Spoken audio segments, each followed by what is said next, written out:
大家好，我係 Wow 好識影評，咁啊講下咧被偷走的勁歌啊 Power Ballad。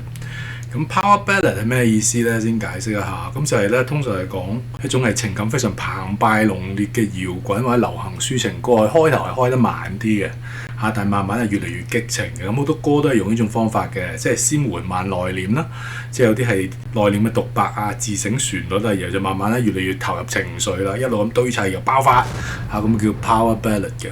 咁 IMDB 咧俾到呢套電影咧7分嘅，高分嘅。咁 Rotten Tomatoes 咧影評人就仲勁啲，咁俾到87% 滿意程度嘅，觀眾咧就84嘅。咁我自己咧都係7.5至8之間嚇。咁點解唔會再俾高啲分呢？咁我陣間就先讚後彈講解下啦。咁講解意思咧都講少少背景啊。咁背景 John Carney 專卡尼咧就係佢自編自導嘅作品嚟嘅 Power Ballad。咁佢之前咧，佢啲音樂劇情電影咧，其實佢都手到拿來㗎啦。佢之前嗰套 Once 曾經愛是唯一啦，或者 Begin Again 一切從音樂再開始咧，其實佢都係老手。所以今次再一次用音樂做一個主線咧，都係手到拿來㗎。咁啊，同埋佢角色上面咧，佢又用咗蟻俠 Paul Rudd。咁佢飾演一個過氣嘅歌手啦，只可以接 job 去啲婚禮場地嗰度獻唱啦。咁我都覺得入型入格之外咧，原來佢嘅音域都好高喎。佢即係可以飆高音飆到喎，勁嘅喎，同埋好聽嘅把聲。同一時間咧，演一個偶像男團之一嘅 Danny 咧嘅 Nick Jonas 咧，佢本身都係一個音樂人嚟嘅，所以兩代嘅演員啦，亦都對音樂有一定嘅造詣嘅時候咧，其實係好睇嘅。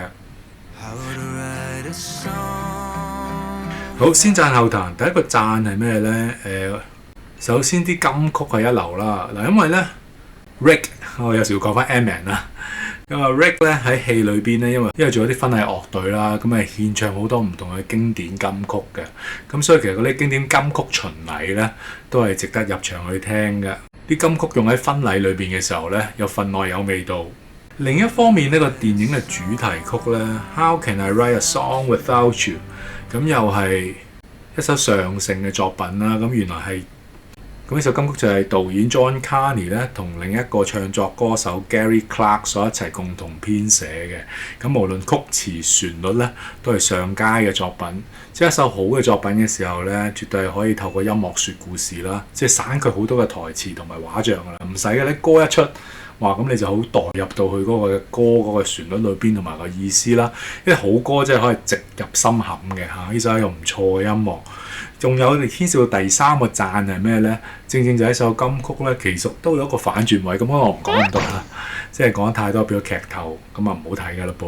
咁我好鼓勵你入場睇下啦。啊，其實一首金曲所帶嚟嗰個反轉位係咩呢？啊，我覺得非常精彩喎。第四樣我覺得值得讚係咩呢？即係佢呢個係一個音樂喜劇或者劇情電影呢，其實都有唔同嘅笑點㗎嚇。呢個都係一個溫情喜劇劇情片嚟嘅，即係個笑點我自己覺得都自然同埋都幾多下嘅。咁當然啦，就未必係個人笑得出嘅，但係起碼我自己咧，我誠實地咧，我都覺得哇，啲笑點幾多下喎。可能我冇帶期望入場呢。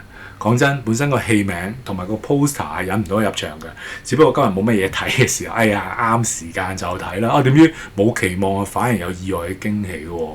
因為當中咧，佢有佢嘅抒情嘅地方啦，有講到家庭嗰個關係啦，即係兩公婆嗰個關係咧，互相嘅信任啦。阿囡囡同爸爸嗰個關係，即係同翻 Ant-Man 咁樣樣啦。有時天下間最痛咧，就莫過於係你嘅至親都唔信你。咁呢個位咧，電影帶得非常好嘅。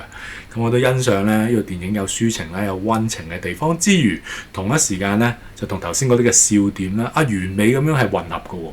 即係唔會因為笑嘅時候令到呢個電影低俗嘅，亦都唔會因為溫情咧令到呢套電影悶嘅。所以我覺得咧，溫情笑點咧係完美咁樣係交接嘅時候咧 ，perfecto 嚇。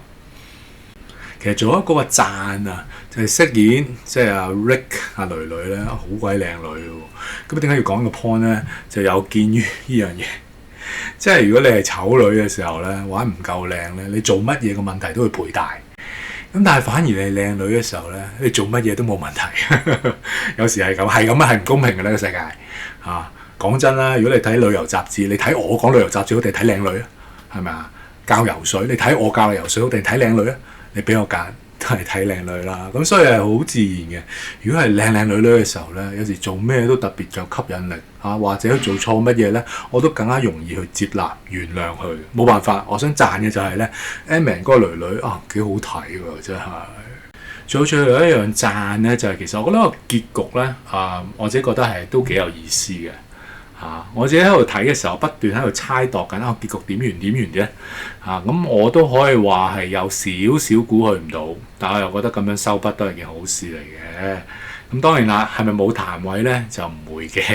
咁而家嚟到咧少少彈多多趣，咁點解我會俾到7.5至8分度咧？因為最主要原因，第一可能咧嗰條大橋有少少喺 Coco 嗰度出現過，又或者咁講。其實喺啲音樂人之間咧，可能有時會偷橋、偷歌、偷詞，喂，呢啲人之常情啦，係咪啊？即係好容易嘅喎，有啲時候。咁正正就係電影咧，就有一個片初嘅時候有一個幾自然嘅 setting 話俾你聽其實有時咧嗰啲口同鼻拗嗰個環境係點樣產生嘅。咁呢個係其中一個之一啦。咁但係我想話 Coco 裏邊咧，亦都係有偷歌啊嘛。咁嗰個所謂歌神咧，其實就係偷咗 Coco 爸爸嗰啲嘅金曲啊嘛，然後就發咗達，因為唱嗰啲偷翻嚟嘅歌咧，反而係紅咗咁其實依家呢個橋段咧，呢個大橋咧，就只係放咗落依套嘅電影，再無限發大佢，或者成為呢套電影嘅中心主線咁樣。所以如果你話喺嗰個故事創意嚟講咧，可能就會扣啲分嘅，因為喺 Coco 裏邊咧已經有玩過啦。所以同一時間都窒礙咗入場嗰個動力嘅。我時都覺得，咁咪 Coco 有咯。咁但係今日睇過嘅時候咧，唔單止 Coco 嗰個嘅，因為而家主線就係貫穿成套戲90分鐘咧。佢有意於 Coco 嗰個嘅發展嘅，所以我自己都覺得係值得睇嘅。另一方面係彈咩咧？有可能呢套電影嗰個門檻就係咧，即係俾一啲唔單止中意音樂，亦都係你真係寫過歌或者同人哋 jam 過歌嗰啲咧，就會更加享受呢套電影嘅。點解咁講咧？因為我離開戲院嘅時候咧，即係今日喺百老匯電影中心啦，咁我聽到兩個老友記就話啦，呢套電影咧有啲拖，90分鐘其實唔使拖咁耐嚇。我覺得一啲都唔拖喎。佢所謂拖咧，我猜度嘅意思就應該係咧，即係兩代音樂人啦，即係 Ant-Man 嘅 Rick 同埋後生仔 Danny 咧，佢哋有時坐埋一齊 jam 歌啦，即係度個旋律點樣最好聽啦，有時即係度一啲嘅句子啦，或者度嗰隻詞啦，點樣先押韻啦，邊個字係用得最精準啦，唱得最爽啦。咁呢啲過程咧，真係你要係玩音樂，你要有彩排，你要上個台，你最好寫個歌，咁你就明白咧佢哋點解要咁做。同埋嗰個猜度嗰個過程，或者度嗰個過程咧，或係你用吉他又好，或係你用鋼琴自彈自唱都好啦，或者你 solo 一次俾人聽攞意見，呢啲都係好真實嘅。咁但係咧就真係喺個音樂人嘅世界裏邊，我唔係音樂人，不過我兩個細路出世嘅時候咧，我都各有寫一首歌俾佢哋嘅，不過用個普通話普通話易填啊嘛。咁廣東話個9聲6調就難填好多嘅。咁我兩首啦寫俾我自己小朋友咧，就係普通話歌仲有啲基督教詩歌咁但係起碼我明白個過程咯。因為你喺創作嘅過程裏邊，真係朝思暮想㗎時時喺度諗咧，即係最好嘅詞、最好嘅旋律咁樣。有時咧有啲位唔啱韻，有時有啲位咧唔啱音、唔啱韻嘅時候，真係要諗好耐㗎。咁所以我就正正會更加容易投入去咧呢度電影個 Ant-Man 嗰個角色啦，阿 Rick 嗰個內心所以我講咁多咧，最主要就係想講嗰個門檻問題啦。即係如果有啲係對音樂唔係太有興趣嘅話咧，咁呢套電影咧就真係令佢哋提不起勁，或者唔必中佢哋咯。又或者你純粹即係聽音樂咧，其實都唔夠啊！你係需要創作，係需要寫填個詞咧。咁你要明白，即係阿 Rick 同埋阿 Danny 一個過程裏邊咧，有啲咩共同創作嘅時候點解享受啦？或者當中有啲咩灰色地帶，點解之後變咗口同鼻拗咁解啦？譬如簡單嚟講，佢有 chorus 嗰啲就有高潮位啦。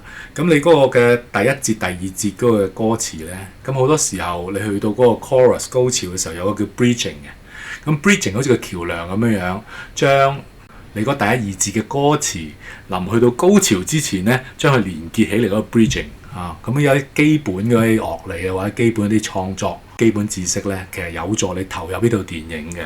如果唔係咧，就好似變咗嗰兩個老友嘅咁啦，就覺得呢個過程有啲拖喎。其實我覺得一啲都唔拖，咁但係冇辦法啦。咁呢個電影佢有佢一定嘅音樂要求或者一個門檻，咁呢個可能都成為一個彈位嚟嘅。咁第三樣我覺得要彈係咩呢？我係覺得個宣傳唔掂，甚至可能係冇宣傳都唔出奇。我未見過一套電影做宣傳啊，坦白講，可能連廣告費都慳翻。咁我唔知道美國嘅情況係點樣樣啦。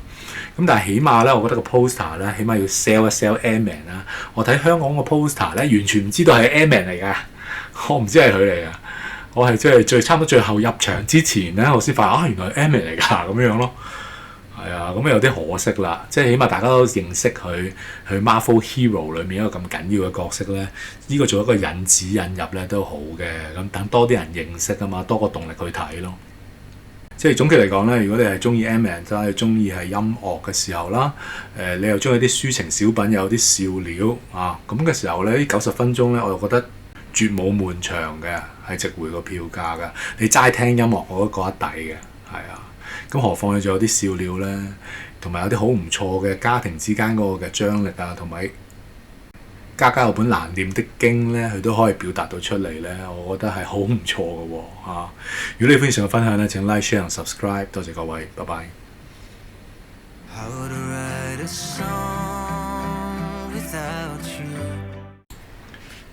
最後做咩加個附錄咧？我發現其實有啲讚位咧，可能我漏咗講，或者有啲係心情一啲嘅感受咧，所以放喺最後啦，當係個附錄啦。咁其中有個漏咗講一啲嘅讚位係咩咧？即係譬如有時嗰啲創作人咧，其實有邊個唔想紅啊？係咪？咁但係有時紅咧係真係一個命嚟嘅，亦都係運嚟嘅。咁喺個電影裏邊咧，就正正好表達到咧命同埋運呢樣嘢啦。即係就算你係寫得出一首咧，即係隱世嘅好歌都好啦，勁歌都好啦，但係唔紅就係唔紅㗎。咁有時你吹唔脹就係咧嗰個天王巨星咧，佢未必係一個創作能手，但係你要透過佢咧先至可以紅咁嘅吹脹。咁就係正正就係呢個關口嘅時候咧，身為阿 Ant-Man，佢自己佢可唔可以係睇得開、睇得透咧？呢個好緊要。同埋呢個電影裏邊咧，其中有一個好細膩嘅地方，頭先講咗，除咗係同親情啦、同老婆、同阿女，有時嗰個張力或者拉鋸之外咧，其實仲有啲 friend 嘅，即係嗰班即係哎呀 band 友，即係婚禮樂師咧。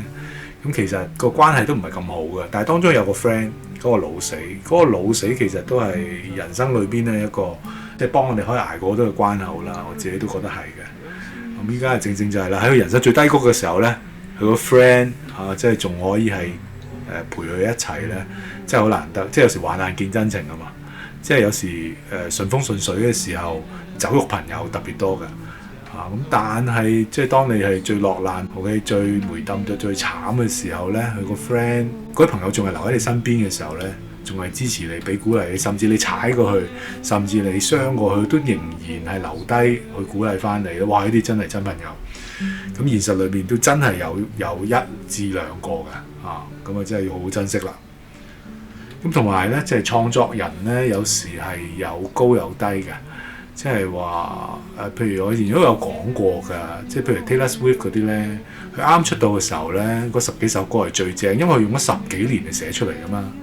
咁但係之後咧，你每年都要再多產量產嘅時候咧，其實你睇到啲質素係下降嘅。其實好多創作人都係咁樣嘅。咁我自己問翻，即係我自己咧，其實我都停咗10幾年，冇再寫任何嘢。點解啊？因為乾塘咯，即係總係唔同人咧都有乾塘嘅日子嘅，即係有時人生閲歷會俾到你有新嘅體會、新嘅刺激啦。咁但係有時人生裏邊真係唔係有咁多刺激噶嘛。同埋有啲時候咧，我哋有我哋自己嘅限制嘅。當我哋有一個作風又好，或者有某一啲嘅曲調係紅咗之後咧，或者易啲寫之後咧，我哋會傾向嗰種曲調或者 style 嘅。咁我自己覺得難，有一啲嘅創作人咧係好全面咧，唔同嘅模式佢都寫到啊，快慢勁歌等等都寫到。MJ 咧係其中一個即係神級，就係佢幾方面都得，佢仲跳埋。咁最後仲有一個附加補充就係咧，其實電影有探討咧咩為之係真誠或者係真實嘅。我覺得呢個位咧好值得提嘅，即係當好多時候你問阿 Danny 仔，佢係咪真係一個窮兇極惡嘅人咧？佢又唔係嘅喎，咁所以我覺得本身個細膩嘅地方就喺度，佢唔係貪嘅開頭，但係慢慢點解會咁樣咧？又係人之常情，係咪啊？咁又或者調翻轉阿 Ant-Man 咁樣，佢據理力爭係錯咩？咁絕對唔係啊！咁但係如果佢繼續咁堅持落去嘅時候，其實係冇結果都唔出奇噶嘛，係咪啊？咁喺呢個過程裏邊咧，咩為之真誠或者係真實咧？即係肯唔肯面對翻，譬如 Danny 仔面對翻佢自己其實係貪咧？即係現實裏邊有邊個係夠膽？即係有邊個係可以即係咁真誠面對自己嘅罪惡啊？佢好真誠咁面對自己嘅貪念真係咪啊？咁我覺得呢個都係電影一個我只覺得有深度嘅地方，所以可以去到8分就係咁解。咁當然啦，但係觀眾係咪真係睇到咁深入呢？有時係個人嘅，因為在乎你有幾多嘅經歷，你先可以喺呢套電影裏邊咧攞到幾多嘅。有時有啲電影係咁樣樣，你見下導演都有一把年紀嘅時候呢，佢人生閲歷都豐富嘛。你冇一定人生閲歷睇呢，你又未必係 get 到裏邊嘅好多隱藏信息㗎啦。咁如果你歡迎以上分享，請 like、share、subscribe，多謝各位，拜拜。